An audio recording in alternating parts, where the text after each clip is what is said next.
جی السلام علیکم، میرا وعلیکم نام السلام ڈاکٹر شاہزیب زیدی ہے۔ جناب۔ میرا علماء کرام سے سوال یہ ہے کہ جب ہم نماز گھر میں پڑھتے ہیں، چاہے وہ فرض نماز ہو یا سنت نماز ہو، ہاں ہاں تو ہم بول کے تلاوت کر سکتے ہیں تھوڑی سی آواز میں؟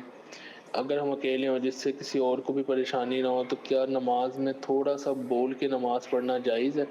یہ بہت ڈیٹیل جواب تو نہیں ہے اس کا کہ بھئی اس نماز میں یوں ہے، اس نماز اگر آپ دے سکتے ہیں تو بتائیں۔ تھوڑا تو ہے لیکن یہ کہ اتنا زیادہ بھی نہیں۔ بنیادی طور پر فقہ جعفری کے اندر دو کیٹیگریز کی گئی ہیں، نماز جہری اور نماز اخفاتی۔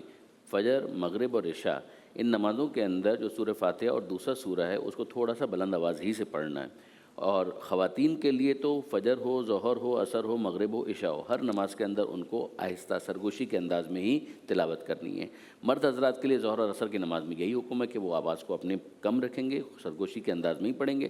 یہ ساری باتیں ہو رہی ہیں فرادہ یا منفرد نماز کے اندر۔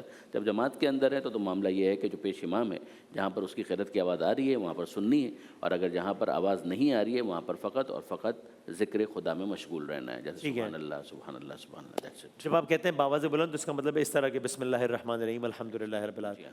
جب آپ کہتے ہیں آہستہ تو اس کا مطلب یہ تو نہیں کہ آپ کی بسم اللہ الرحمن الرحیم نہیں، اس کا مطلب سرگوشی کے انداز میں۔ سرگوشی کے انداز میں اس میں دیکھیں امام کے پیچھے تو ہمارے نزدیک کسی قسم کی قرات کرنا منع ہوتا ہے، چاہے امام کی قرات آ رہی ہو یا نہ آ رہی ہو، خاموش رہنا واجب ہے۔ رائٹ۔ تسبیحات وغیرہ پڑھیں گے، الحمد شریف اور سورت وغیرہ میں بالکل خاموش رہنا واجب ہے۔ اور منفرد جب آدمی پڑھ رہا ہو تو جو سری نمازیں ہوتی ہیں ظہر اور عصر، اس میں سر واجب ہے، اس میں جہر کرنا منع ہوگا۔ ہمارے نزدیک جہر کی تعریف یہ ہے کہ اگر اتنی آواز سے پڑھنا کہ دائیں بائیں 4-5 ادھر اور 4-5 ادھر اگر لوگ موجود ہو تو اس آواز کو بآسانی سن لیں، یہ جہر کے اس میں ہوتا یہ ہے، نہیں کرنا ظہر اثر یہ میں۔ نہیں کرنا ہے۔ اور سر اتنا ہوتا ہے کہ اپنے کان تک آواز پہنچ جائے، تو ظہر اور عصر میں سر واجب ہے، سر سے مراد آپ کے یہاں بھی وسپرنگ والا انداز ہے یا نہیں؟ اپنا آواز اس طرح کہ کان تک آواز پہنچ ٹھیک، جائے، یہ سر ہے۔ ٹھیک۔ اور جہر کیا ہے کہ 3-4 ادھر 3-4 ادھر۔